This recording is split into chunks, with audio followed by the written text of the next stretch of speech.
참 은혜의 찬송이었습니다. 제가 가장 좋아하는 찬양이고, 이 찬양을 통해서 제가 많은 위로도 받고 힘을 얻었던 시절이 기억납니다. 아무튼 강단에 세워주셔서 너무 감사하고, 저에게 있어서는 어떻게 인생의 전환점의 시간표 속에 지금 이렇게 다민족교회에 와 있습니다.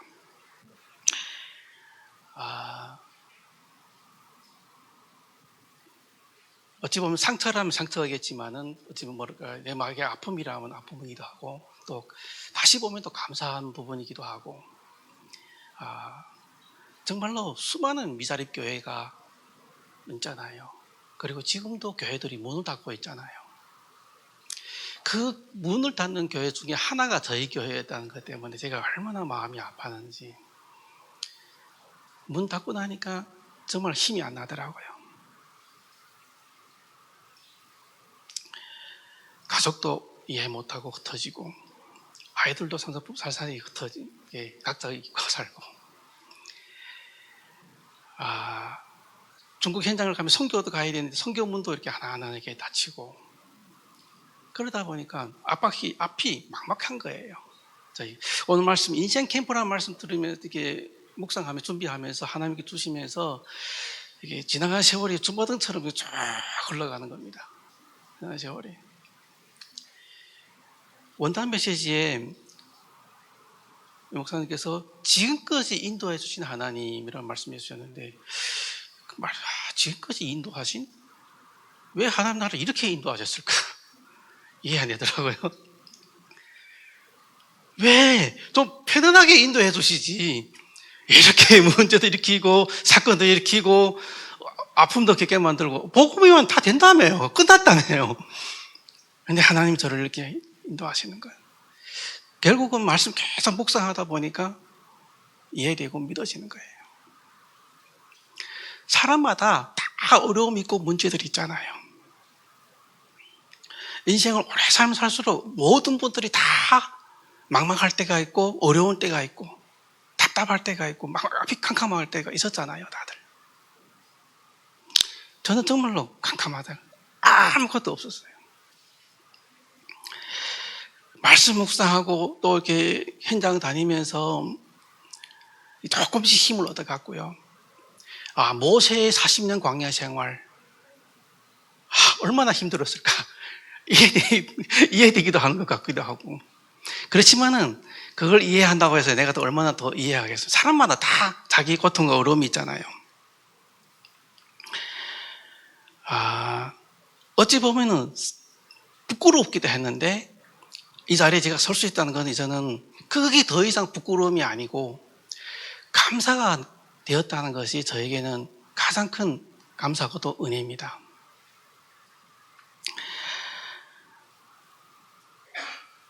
이제는 한국 국적도 취득해가지고 한국 사람이 되었습니다. 옛날에는 중국 사람, 외국인이었어요. 왜 그랬냐면 자꾸 중국 가야 되니까. 저 나라로 가야 된다 생각하고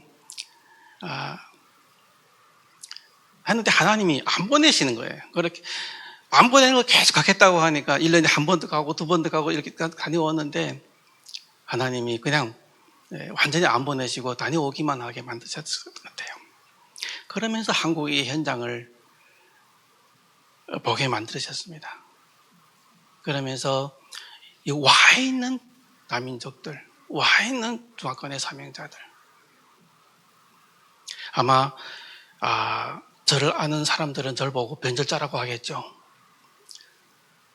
옛날에 저를 잡았던 공안들이 있어요. 안중국의 사람들이 2009년도에 공항 딱 갔는데 이유도 없이 갑자기 저를 이렇게 구리해버리는 거예요. 있잖아요. 아무 이유 없어요. 여권 뺐고 시부터 뺐고 12시간 동안 감금해요. 화장실 가겠다 하는데 큰일 보게 또 문 열어놓고 간 거예요. 옆에서 딱 앉아 서 있어요. 아무 짓도 못하게 만들어요.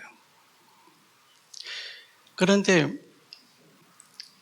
12시간 후에 저를 풀어놓는 거예요. 풀어놓고 나가니까 제가 한국 오기 전에 저를 잡았던 안전국의 사람들이 4명이 제 앞에 쭉 서 있는 거예요. 그것도 저 귀주성에서 저를 잡으러 비행기 타고 3시간을 와가지고 저를 잡으러 저를 심으러 왔던 기억이 납니다. 중국에서는 더 이상 그때 사역을 못한다라는 생각을 했었어요. 그래서 그냥 이렇게 완전 사역은 아니고 가만 이렇게 가면서 순회하면서 사역을 그동안 해왔는데,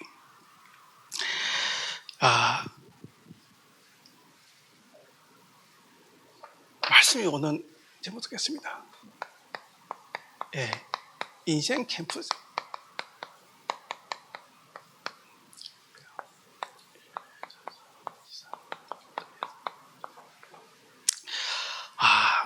하나님은 우리를 보고 결국은 살리는 캠프 하라고 말씀하시더라고요. 이번 주도 강한 말씀이죠. 끝까지 살래라잖아요. 끝까지 살래라. 가족 간에서도 문제가 갈등이 끊임없이잖아요. 그런데 그 문제를 보는 게 아니라 끝까지 살래라. 제 열정이 뭐냐면은 자꾸 내가 해결하려고 해요. 이번 주에도 가정에 또 문제가 있었는데 자꾸 내가 해결하려고 하다 보니까 이게 뭐죠? 문제가 더 커지는 거예요. 더 불이 붙어지는 거예요. 더 싸우게 되는 거예요. 더 상처가 되는 거예요. 옛날 목회할 때도 그랬습니다. 성도들 자꾸 싸우니까 왜 교회 오면 그렇게 싸우는지. 싸우니까 자꾸 해결하려고 설득하려고 했는데 이게 제가 해결해 주려면 할수록 설득하면 할수록 더 하더라고요. 살리는 캠프라는 끝까지 살려라 라는 말이 뭐냐면은 내가 하는 게 아니라 하나님이 하도록 만드는 겁니다. 하나님, 모든 거 하나님 하셔야 돼요. 왜? 하나님께서 우리의 과거를 살려라 라는 말씀은 우리를 보고 뭘 하라는 것이 아니에요.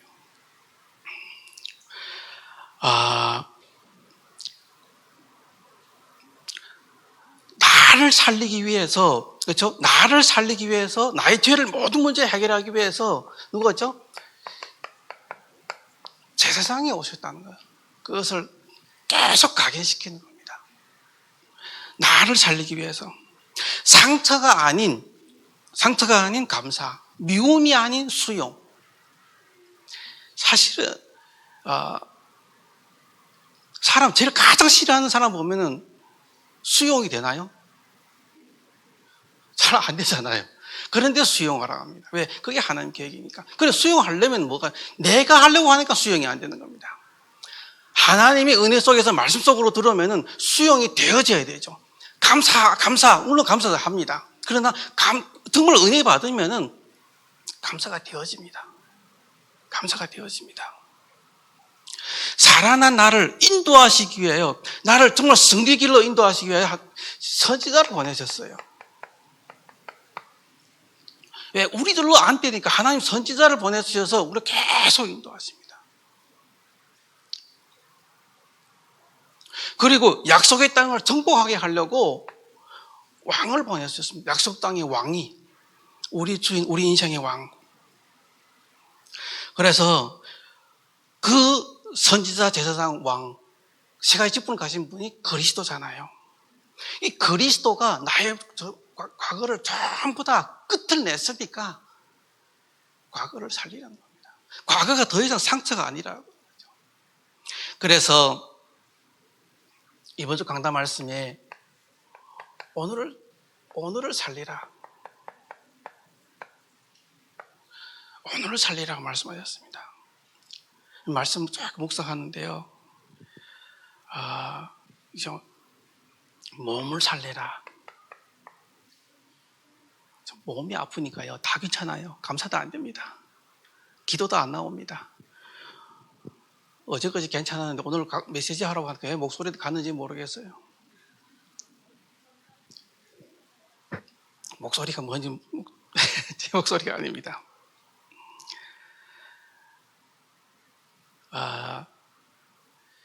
정말로 하나님은 면역력을 키우고 우리 상처, 몸을 살리는 방법이 뭐냐?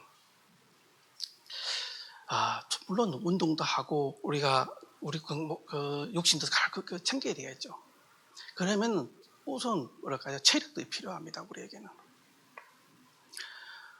요즘에 와서는 제가 다시금 제 건강을 다시 살리려고 많이 노력도 하고 운동도 하는데 조금씩 지금 회복돼 가고 있습니다. 이게 사람이 한번 딱 무너지니까요, 영적으로도 정신적으로도 육신적으로도 이게 바닥을 치더라고요.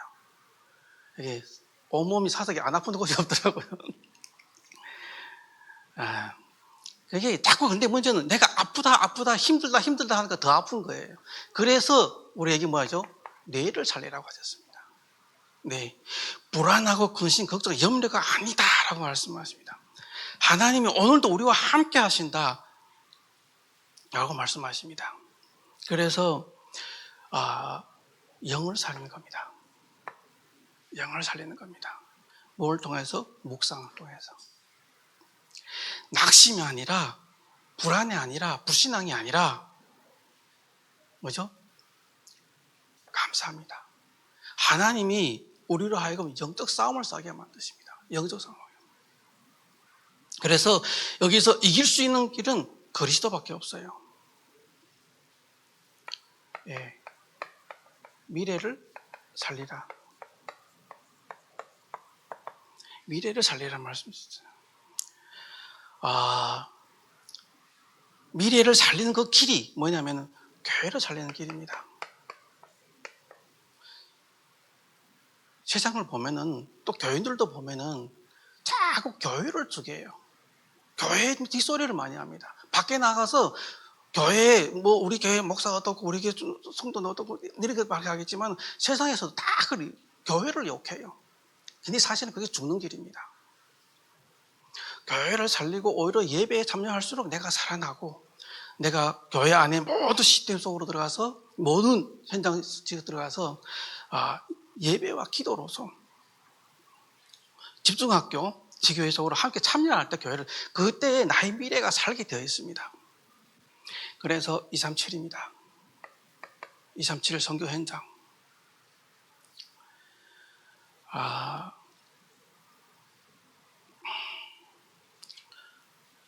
제가 이게 훈련 받으면서 제가 이게 왔는데 같이 모든 흐름을 따라가잖아요. 근데 이번 주에 말일에 메시지 하면서 건축 헌금을 작정해라 하시더라고요. 근데 그 말씀이 계속 부담이 오는 겁니다. 한 번도 못 해봤으니까요. 뭐 평상시에 10,000원, 20,000원은 했지만은 이게 작정 어떻게 해야 되지? 이게 저에게는 이게 부담이었습니다. 근데 하나님 자꾸 부담을 주더라고요, 저에게. 그러면 이거를 기도하면서 어떻게 해결해 가느냐 하면은, 저에게서는 가장 큰 상처가 있다면은 또 미자립이잖아요. 지금도 미자립이라고 해서 이렇게 도와주는 후원금이 있어요. 많지는 않지만은. 그걸 내 평생 미자립으로 살 거냐? 아니다. 그래서 진짜 하나님 응답 받고 비밀경 응답 받아야 되겠다. 그래서 결단했습니다. 미자립 그 후원 받는 걸 다 할 때 헌금한다. 나머지는 어떻게 하냐 모르겠습니다. 일단 하나님께 헌금한다라고 작정을 했고 하나님께 드렸습니다. 많이 한다고 많이 한 거 아닙니다. 40만밖에 안 돼요. 제가 지금 후원 받는데 일단 그걸 다 헌금하겠다고 20시 하겠다고 작정을 했고요. 한 번도 못 해본 난생 처음 작정을 이렇게 해보다 보니까 굉장히 부담이 되면서도 감사가 되더라고요. 감사가 되더라고요. 그래서 뭐죠? 우리 후대를 살릴 수 있는 것이 뭘까요? 건축이잖아요. 시스템. 237 선교. 선교 작전과 건축형 작전. 왜? 우리가 후대들을 살리고 이방인들을 살리는 거기 때문에. 솔직히 외국인들이 와서, 해외인들이 한국에 와서 훈련 받으러 오는데, 저도 해외인이 한 사람으로서 한국교회 와서 진짜 훈련 받는데 훈련 받을 길이 없어요. 어떻게 훈련 받을지 모릅니다. 화요 집회 참석한다고, 새가족 참석한다고? 안 됩니다. 실질적으로 이 교회에서 잘 이렇게 훈련 받는 목사님들, 담임들 얼마나 부러운지 몰라요. 여기에서 또 많은 또 목사님들이 또 나와야 돼요. 레멘트들 중에서. 그게 하나님 가장 원하는 것입니다.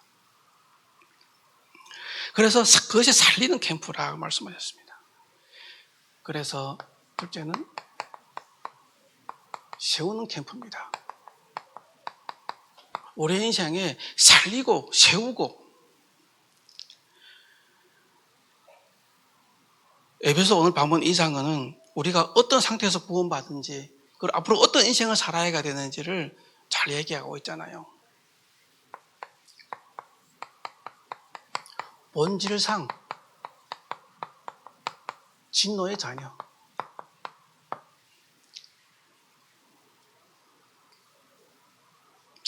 허물과 죄로 죽었던 자. 예, 우리는 죽었던 자입니다. 죽었던 자입니다. 본질상 죽을 뻔했던 것이 아니라 죽었던 자입니다. 옛날에 어르신들 대표 기도할 때 보면은 죽을 뻔했던 자를 살리고 이런 얘기를 많이 들었거든요. 이게 죽을 뻔한 게 아니라 죽었던 자입니다. 예. 우리 완전히 죽었던 자인데, 그리고 이 세상 풍조를 따르고 세상 권세 잡은 자, 예. 권세 잡은 자를 따랐으니, 그 불신자들의 역사는 영이라고 말씀하고 계시잖아요. 그래서 우리의 마음이 우리 원하는 대로 창세기 3장 네가 네 하나님이다. 네가 원하는 대로 그렇게 살았던 진노의 자녀였지 않습니까?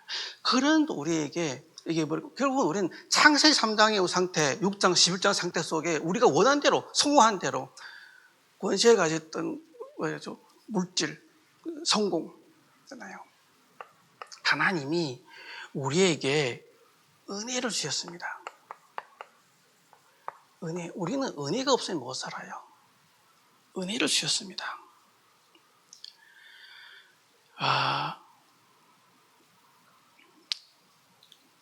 8절에 보면은 너희가 그 은혜로 인하여 믿음을 말미암아 구원을 받았으니, 하나님이 우리 긍휼하신 하나님이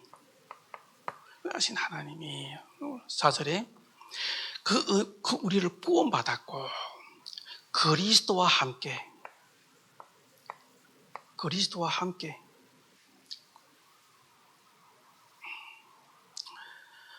우리는 그가 만드신 바다라고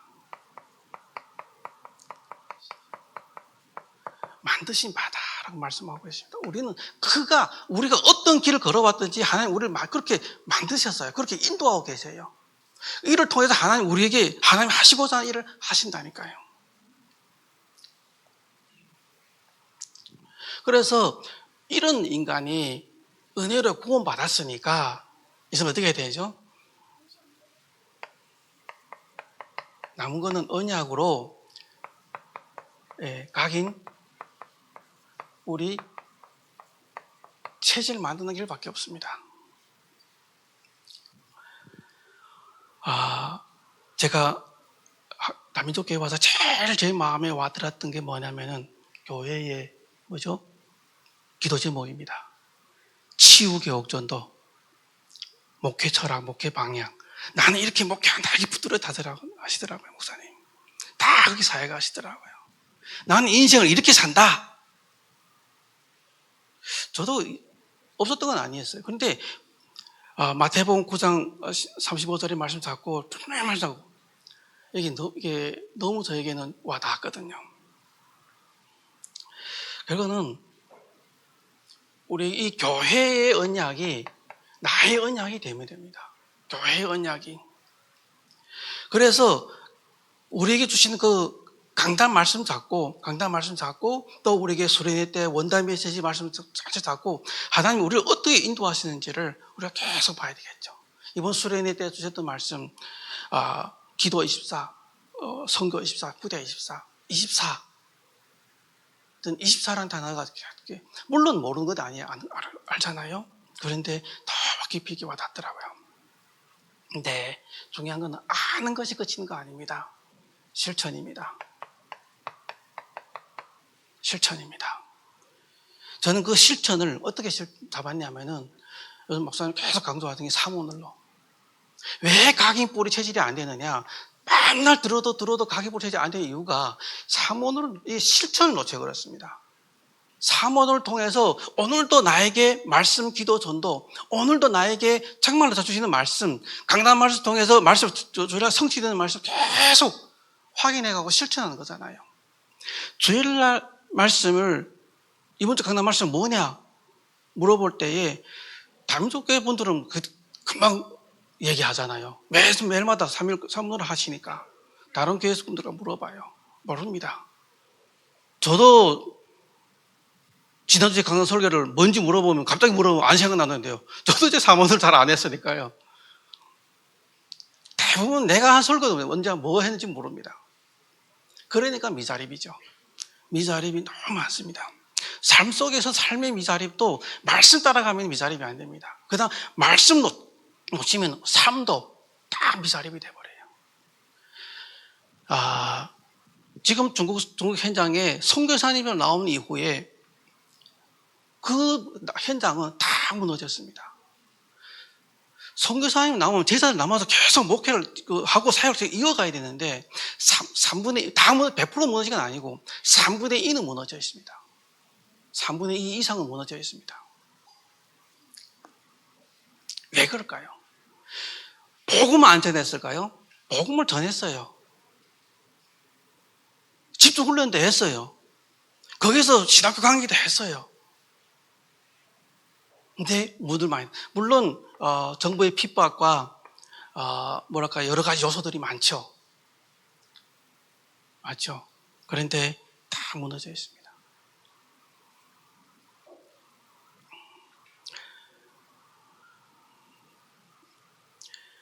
그리고 도전하는 겁니다. 이번 주 내가 할 것들, 홀로 있을 때 깊은 묵상, 집중, 전문성, 미래, 이걸 집중하는 시간 가시는 거잖아요. 여러분들은 어떻게 잘하는지 모르겠지만 제가 초등학교 시절에 그때는 TV가 금방 나왔어요. TV가 금방 나왔을 때였습니다. 저희 아버지가 저를 어디 교육시켰는지 알아요? 아버지는 이 방에서 TV 보고 계세요. 그리고 저를 엉덩이 팍 차면서 막 공부해! 하던. 우리 랩런트들이 부모님의 교육과 믿음 속에서 이렇게 살짝 성장한 게 얼마나 감사한지 몰라요. 그러면은 아버지는 TV 보고 나는 공부가 되겠습니까? 그게 TV 소리를 그럼 낮추든가. 공부하라는 제 방에서 TV 소리 방방 들리게 해놓고 저를 공부해야 하고 공부가 됩니까 그게? 그러니까 제가 혼자 있는 시간에는 집중을 못하는 거예요.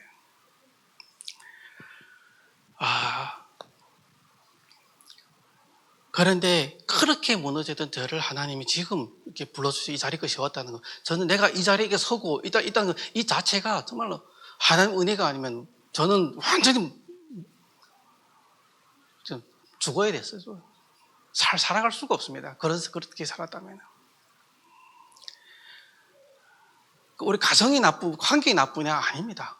아버지는 공손한 간부고 어머니는 열심히 일하시고 다른 사람 가정보다도 우리 친구들보다 더 부유하게 가정이었는데 부유한 가정이었는데 우리는 완전히 가정도 깨지고 다 깨지고 그랬거든요. 그런 가정을 통해서 나를 통해 세워주셨고 나를 인도하신 하나님이 과거의 모든 걸 걸쳐서 제대로 그리스도를 복음 뿌리 받으라고. 과거를 축복해라, 과거를 사랑해라. 이 말씀 저는 좀 이해가 안 돼서요. 가지 못하겠더라고요, 솔직히. 한국에 가서 훈련 받는데 저를 훈련 받을 수 있는 교회가 없었어요. 3년 동안 수원에서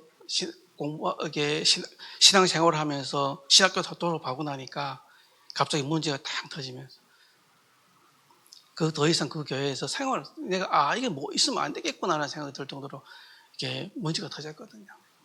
아니 신학교만 다녔지 전도사 생활을 해봤습니까? 목회를 어떻게 해봤습니까? 갑자기 교회 나오니까 갈 데도 없고 그리고 혼자 집에서 예배드리다가 교회를 개척하게 되어 있는데 아무것도 모르는 상태에 교회를 개척하다 보니까 많은 헤매긴 했죠.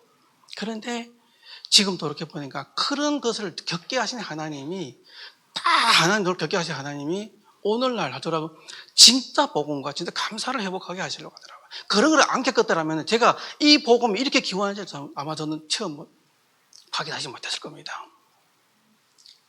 그래서 우리를 계속 말씀으로 세워서 우리를 파송해야 됩니다. 계속. 우리를 단지 말씀 묵상하는 게 아니라 우리를 파송해야, 어디로 파송해야 될까요?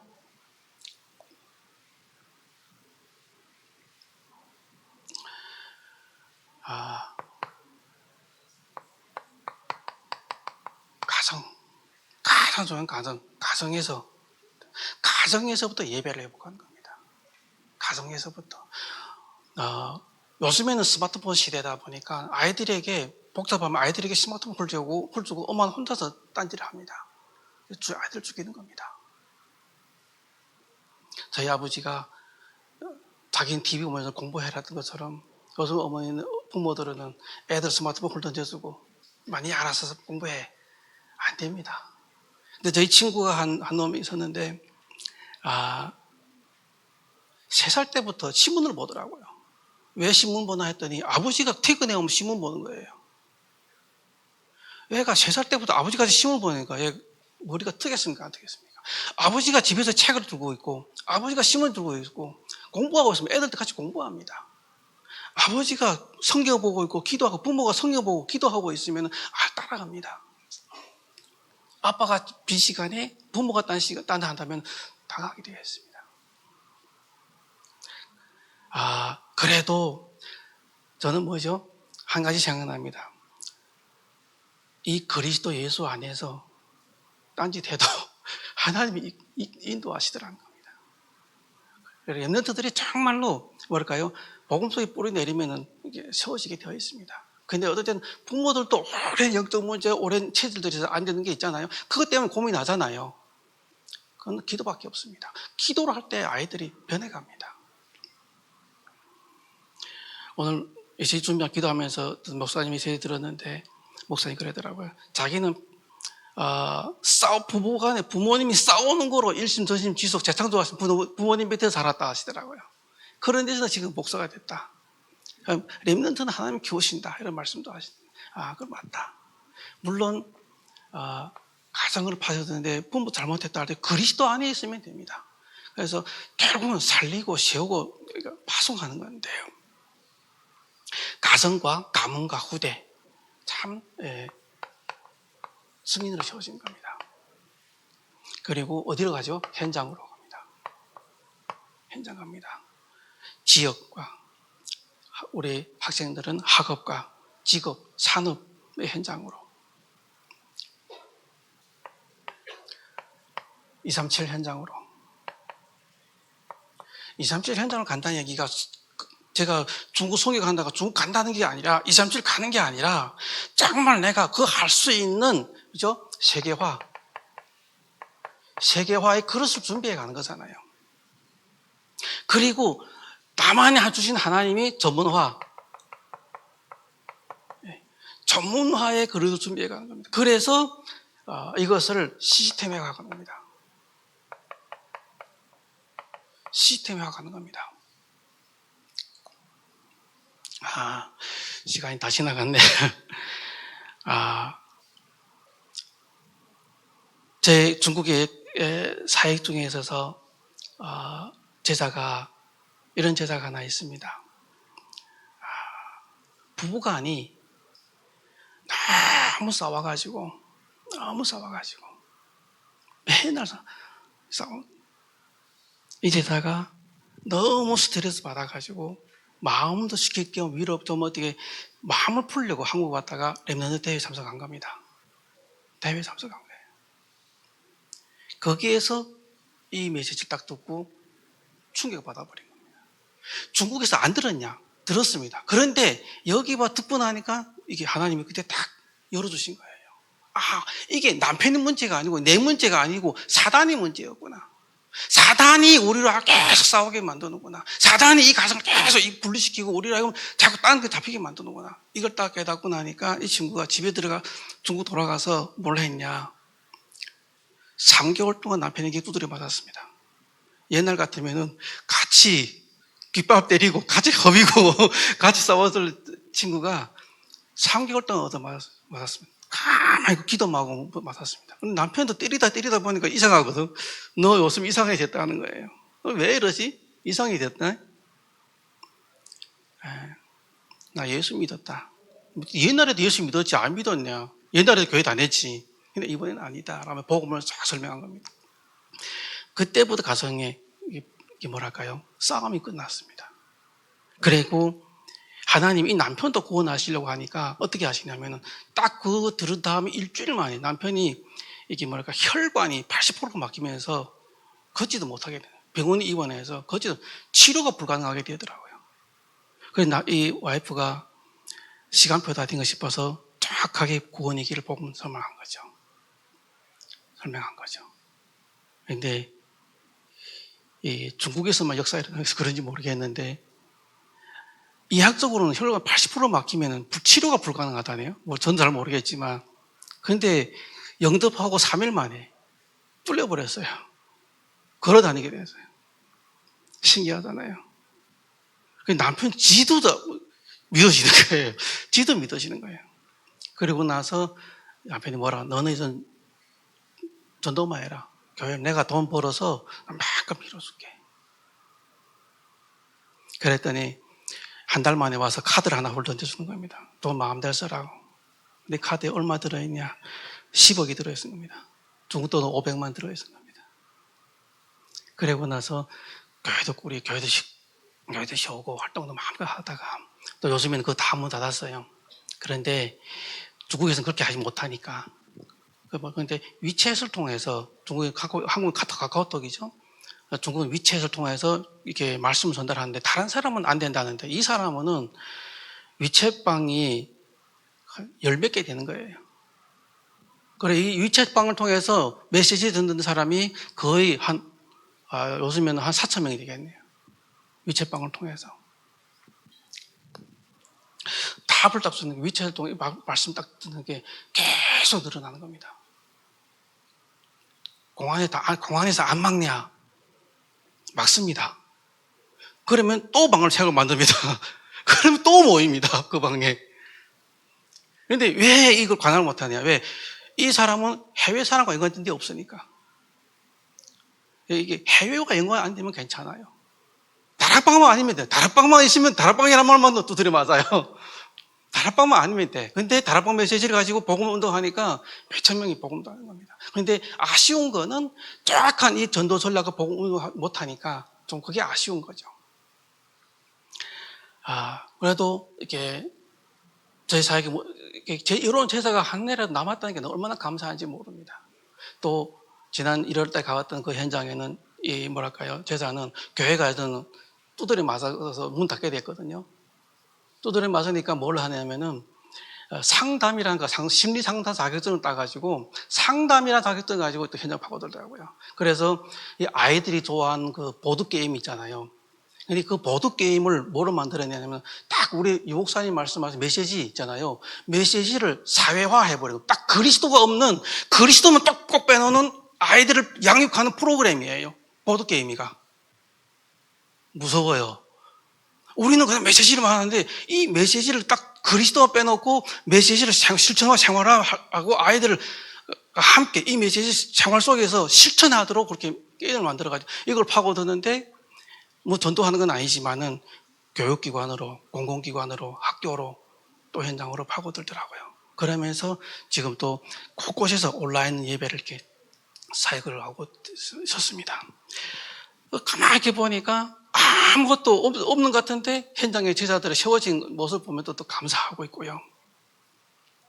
결론 맺겠습니다. 우리는 죽었던 자였지만은 이제는 살아난 자들입니다. 자꾸 죽었던 자리로 돌아갈 필요 없습니다. 그래서 사는 자들이잖아요. 하나님이 우리를 살리시고 세우시고 지금까지 인도하셨다. 그것을 인정하고 언약을 붙잡고 오늘도 언약 속에서 실천하고 도전 속에 있으면은 하나님 우리를 살리십니다. 하나님 우리를 인도하십니다. 그래서 정확하게 인도받는 그리스도의 제자들 되기를 주 예수로 축원드립니다. 하나님 감사드립니다. 인생 캠프란 말씀 주시고 우리를 살리시고 세우시고 파송할 수 있는 그 응답 속으로 들어가게 해주심을 감사드립니다. 오늘도 말씀을 통하여서 살아나고 하나님 말씀 통하여 주님 우리가 힘을 얻고 하나님이 현장에 예배한 그걸 찾아가는데 부족함 없도록 축복하여 주옵소서. 하나님께서 홀로 영광을 받아 주옵소서. 예수 그리스도의 이름으로 기도드립니다. 아멘.